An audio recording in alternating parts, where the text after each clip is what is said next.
आज मैं आपको कहानी सुनाता हूं टाइटैनिक की। नहीं, जैक एंड रोज की लव स्टोरी की बात नहीं कर रहे हम सबने पूरी तरह से जैक को भी देखा है टाइटैनिक मूवी में, और रोज को भी।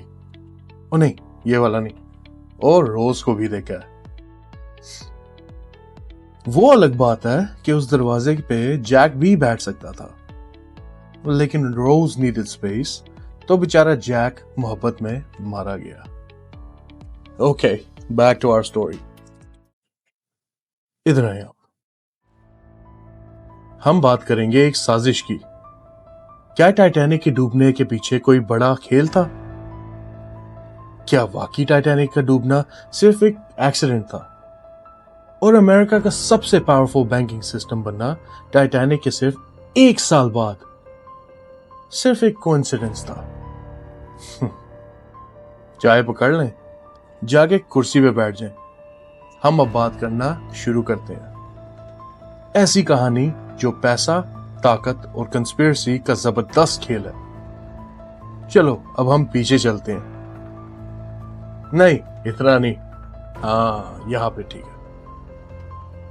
1912 में एक शिप बनाई गई जिसका नाम था RMS टाइटैनिक, और उस दौर में उसको अनसिंकेबल कहा जाता था, मतलब कभी ना डूबने वाली। यह शिप इंग्लैंड से न्यूयॉर्क रवाना हुई 10 अप्रैल 1912 में, और ठीक 5 दिन बाद 15 अप्रैल 1912 को उसकी आइसबर्ग से टक्कर हुई और वो डूब गई, जिसमें 1500 से ज्यादा लोग अपनी जान से हाथ धो बैठे। क्या ये एक ट्रेजेडी थी या प्री प्लान मैस मर्डर? आओ देखते हैं। टाइटैनिक में जो 1500 लोग मरे, उनमें से कुछ दुनिया के सबसे अमीर और ताकतवर लोग भी थे। उनमें से 3 लोग का जिक्र अक्सर कंस्पिरेसीज में किया जाता है। पहला, जॉन जेकब एस्टर IV, दूसरा बेंजामिन गुगेनहाइम, और तीसरा इज़िडोर स्ट्राउस।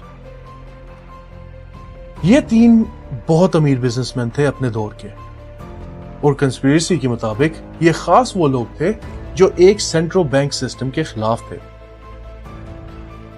अब हम बात करते हैं फेडरल रिजर्व की। 1913 में अमेरिका ने एक सेंट्रल बैंकिंग सिस्टम बनाया जिसे फेडरल रिजर्व कहा जाता है। इसका काम इकोनॉमी को कंट्रोल करना, इंटरेस्ट रेट्स मैनेज करना और फाइनेंशियल क्राइसिस को रोकना। यह सिस्टम बनाया गया पैनिक ऑफ 1907 के बाद, जब बैंक्स कोलैप्स हो रहे थे। चलो अब साथ ही हम आपकी मुलाकात कराते हैं इन साहब से। इनका नाम है JP मॉर्गन, और पैनिक ऑफ 1907 में इन्होंने पैसे से अपनी मार्केट्स को सेव किया था। हाँ जी, JP मॉर्गन चेस बैंक इन्हीं का है। और अब बताते हैं ये क्यों इंपॉर्टेंट है। व्हाइट स्टार लाइन जिसके अंडर टाइटैनिक सेल कर रही थी, वो इनकी थी। टाइटैनिक में JP मॉर्गन ने भी सेल करना था मेडन वॉयज में, लेकिन सेल करने से कुछ ही घंटे पहले JP मॉर्गन ने अपना ट्रिप कैंसिल कर दिया। अब आती है वो थ्योरी जो सब कुछ जोड़ देती है। कुछ लोग कहते हैं कि टाइटैनिक का डूबना एक एक्सीडेंट नहीं था, बल्कि वो प्लान था उन लोगों को खत्म करने का जो फेडरल रिजर्व के खिलाफ थे।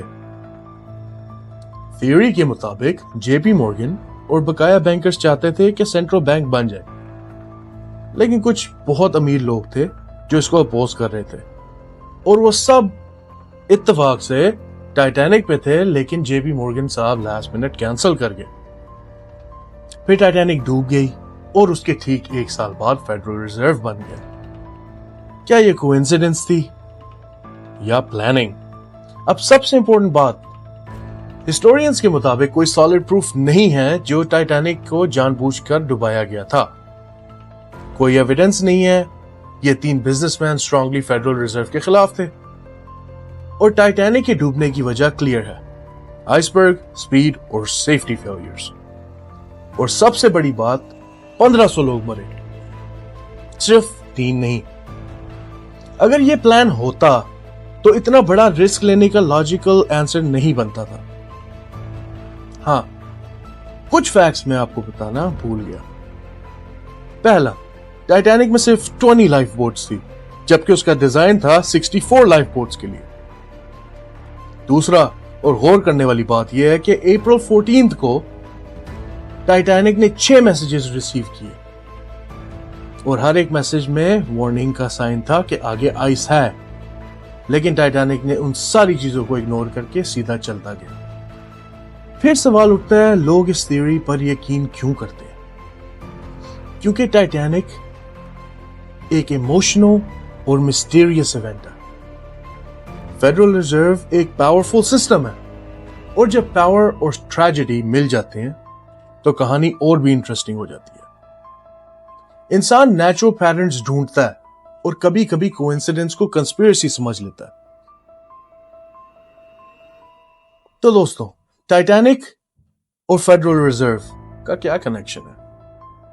क्या यह हकीकत है या सिर्फ एक पावरफुल स्टोरी है? सच यह है कि अब तक कोई सॉलिड एविडेंस नहीं मिला जो इस थ्योरी को प्रूव करे, लेकिन यह कहानी हमें एक चीज जरूर सिखाती है कि सवाल जरूर करना चाहिए। तो अब आप रिसर्च करें, सोचें, फिर फैसला करें। ये थी टाइटैनिक की एक और कहानी। सच, झूठ, कंस्पिरेसी, ये आप पे है। अगर आपको ऐसी डीप और माइंड ब्लोइंग स्टोरीज देखनी है तो चैनल को सब्सक्राइब करें, वीडियो को लाइक करें और अपने दोस्तों के साथ शेयर करें और कमेंट्स में जरूर बताएं आप क्या कहते हैं, ये कोइंसिडेंस था या कंस्पिरेसी। Until next time.